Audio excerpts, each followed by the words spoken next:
Welcome to Gender a Wider Lens, exclusive content for our listener community. In these bonus episodes, we're going to dive even deeper into the issues surrounding gender in today's culture. Some weeks we'll respond to listener Q&As. And we'll also be introducing a series called Dinner Party Conversations. And here we start grappling with a difficult question, such as how do we talk to people in real life about gender?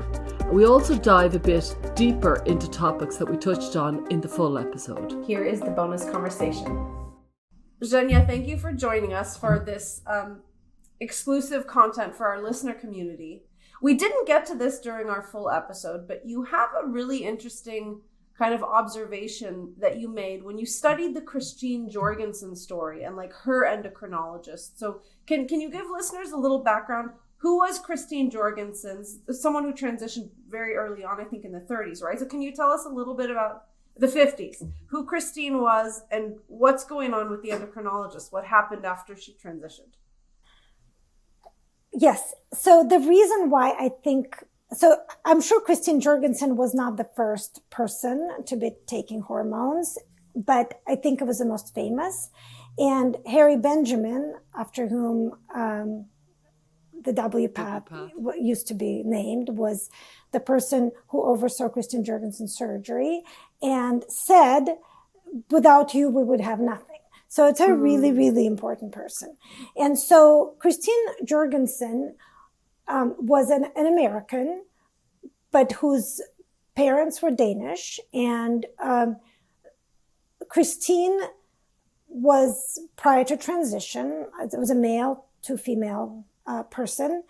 And Christine Jorgensen traveled to Denmark to begin her hormonal transition.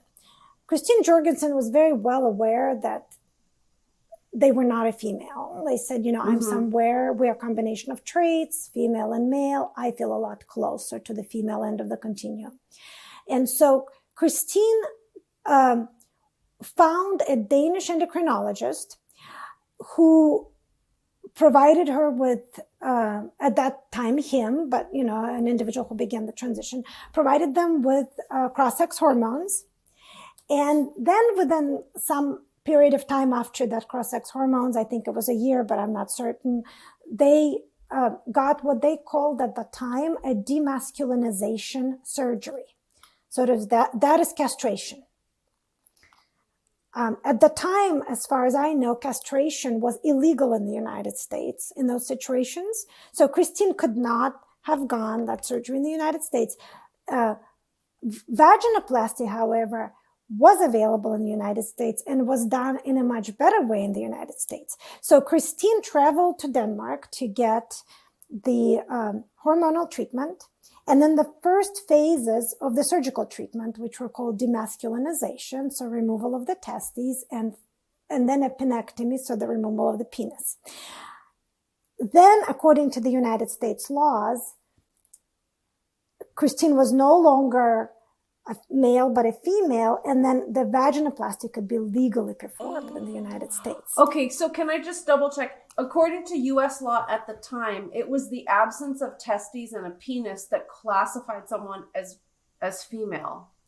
Something like that? Something like that. Okay. I don't want to pass myself for a gender historian. I think more people need to be reading the same and other books that I'm reading. But it is very clear from the reading that I've done, it seems quite clear that it would be illegal to castrate a male in the United States at the time. But if a male came back with a female documents, from abroad and had no testes and a penis, that was no longer a male, and therefore a vaginoplasty could be performed.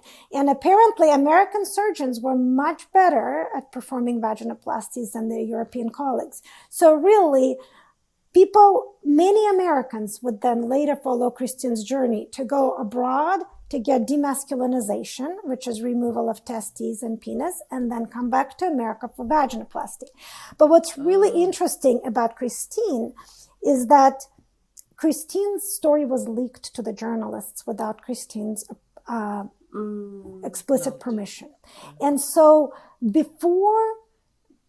just within a very short period of time, I think months even after the surgery, it was blasted all over the news in the United States that this happened. I think it was Christine's letter to her parents where she told that she did this. And so it was immediately on the front page of major publications, a sensation worldwide. And what happened almost immediately is that the endocrinologist who treated Christine with hormones, not Christine's surgeon who removed the testes and the penis, but the endocrinologist who gave the cross-sex hormones, began to receive, that person's name became known through that media exposure, and that person began to receive hundreds and hundreds and hundreds of letters within just a couple of months of that story becoming worldwide. And imagine what it takes now for the news cycle, right? Everybody internationally knows immediately. Yeah. But this was pre-internet. This was 1950s. And yet within a couple of months of that surgery, the endocrinologist got inundated with letters. And what he did, he received over 1,000 letters. And what he did is he analyzed those letters and he turned them into a study. And in a way, and he published it. I can even tell you what the study is named. I would love to see it. Yeah. The last name of that endocrinologist is Hamburger. Hamburger, yes, I think this is right. The study was published in 1953, and the name of the study is The Desire for Change of Sex as Shown by Personal Letters from 465 Men and Women. And the study is from 1953. And so that study tells us a lot about who was seeking gender reassignment at the time and why. Yeah. Would you like me to tell you a little bit about what he found, or? Yeah. Okay. So, essentially what he says, and I'm looking at my notes right now. So in less than a year after the surgery, he received these hundreds of letters, and what the letters showed is so this was primarily, most of the letters were from adult middle-aged men who had children, who had wives, who were heterosexual, who experienced intense pleasure from cross-dressing, and they really wanted this procedure. So he described it as sort of a transvestism-associated desires. Okay, that was the primary demographic. Then there was a smaller number of men who were younger and who were same-sex attracted, homosexual men. Yeah. Okay. And what was really interesting is that they were females as well. There were far fewer of them, but there was a not an insignificant number of females. And he published parts of the letters from the female, and then he organized them according to themes. And almost universally, the females were about 10 years younger. They were in their 20s as opposed to in their 30s for men. And they were all same-sex attracted, and they all wrote openly about the fact that their motivation for transition is so that they could be romantically involved with women, which was at the time illegal. Oh. They were writing to him that it was not that they thought they were men. Yes, they were writing explicitly that it is not that I think I'm a man, and I'm not even disgusted by some of my female characteristics, but I very much in my mindset feel like I'm a lot more boyish, a lot more manly, and I'm attracted to very feminine women, beautiful, stereotypical feminine women. And this is the way, and I have a crush, I have a lover, or, I have somebody I really want to be with, and the only way I can be in society with this person is to become a man. So it is so clear that the primary motivation for the females at the time was almost entirely, they were very reflective, they were very thoughtful, and they were saying, I'm transitioning in order to be able to marry a woman and be with a woman. What was the researcher, Mr. Hamburger's conclusion? What did he think of all this? I think you just summarized the themes of these, because, imagine, so Christine Jorgensen was one of the very, very few people that are known, very few people pursued it at the time. And suddenly he becomes famous overnight. His name is leaked as somebody who does this. And he gets these desperate letters. He even categorized them by country. There's many, many countries.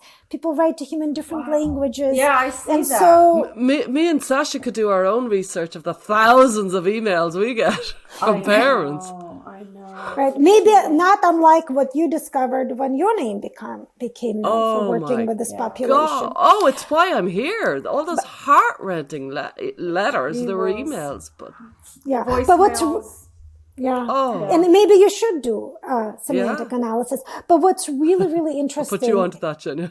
But what's really interesting about what we talked about, what in the main part of the program, we mentioned that so the Dutch began to transition children after they saw the adult transition. What we didn't talk about is some of the observations of overall, as we discussed, what they concluded when they looked at their first cohort of adult transitioners. And again, those weren't even technically long-term outcomes. Some of those were 4-6 years on cross-sex hormones. Some didn't even get surgeries yet. But what they did find was overall, the patients who they could track down said they were happy, but functionally they were not doing well. They were very lonely. They were unemployed, etc. But what they observed, and I think this is really important, they observed that younger patients and female patients did much better. But actually what they observed is that female patients did much better functionally. And that's really interesting, because when you read the letters and the excerpts from the letters to Dr. Hamburger, that's also clear. The females are heading into it. They're younger. They're very sober. They're very clear with themselves. They're not confused about their sex. They're not cross-sex identified. They're just correctly observing. It's like a practical decision or something. They're correctly observing that they're different from stereotypically feminine women and that they're attracted to women. And this is a practical decision for them. Unlike among the males, it's much more mixed. Some are really believing that they're a woman. So it's a much more muddy picture among men. And so it didn't really surprise me to read that in the Dutch outcomes, women were much more likely to be in relationships. They were much more likely to be employed. They were much more likely to be stable. And so, but the Dutch researchers, in my opinion, sort of, they were reflective about it, but also not quite, because really the main takeaway from the adult study they got is that younger patients did better. Yeah. But the women were 10 years younger. So the leap that younger patients, in our study, they didn't do very well. As a group, the adults didn't function very well, but the younger patients functioned better. They were in better relationship. They were better employed. They were more stable. They had fewer suicide attempts. They attributed them to the patients being younger. And that in part gave them the rationale of, okay, well, let's start younger. I think what they overlooked is that it's not that the patients were, the age wasn't the determinant, is that the younger patients were all females. Wow, Zhenya. That's an amazing insight. That's remarkable. Wow. Yeah. Well, and it's also partly an answer to the question that's puzzled so many of us, which is why even when the Dutch studies were published at the time, why they had so many more, relatively speaking, they didn't have those extreme sex ratios. Like in the West, here in the rest of the West, we had, this notion that most gender dysphoric youth are males and females are so rare. But when you look at the Dutch studies, it's almost equal. Mixed. They have a lot of girls. And I believe this is because who was deciding who's a true transsexual? Who was deciding who could transition? That was the judgment of the clinician. Who are the clinicians? These are the people who analyzed the adult studies, made some conclusions, and now looking at the children and adolescents and using their judgment to say, you're a true transsexual, you'll do well, you won't do well. We're not going to touch you. We're doubtful. So I think they actually had a bias toward females because they've seen that females do better. And that is why it's not that just naturally, epidemiologically, more Dutch girls were always gender dysphoric relative to the rest of the world. The person who was deciding who's a transsexual and therefore needs to be transitioned is the clinician. And the clinicians were the researchers that were analyzing the adult data and then transposing the results to youth. And they already had a preconceived notion from the adult studies that females do better. And whether consciously or not, they were much more likely to say yes to a female wanting to transition and calling her transsexual. Wow, that's very interesting. That's a revelation. Yeah, thank you for sharing God, that. We'll have to have you back. Yeah, definitely. Thank you, Zhenya. Thank you. Okay. Thanks for having me. Thank you for being part of our listener community. Your financial support helps to make all of this possible. For more ways to support the show, please follow us on social media, subscribe to our YouTube channel, like and comment on our episodes, and of course, spread the word about joining the paid community and all the exclusive content you can find there. And for more information, please visit widerlenspod.com.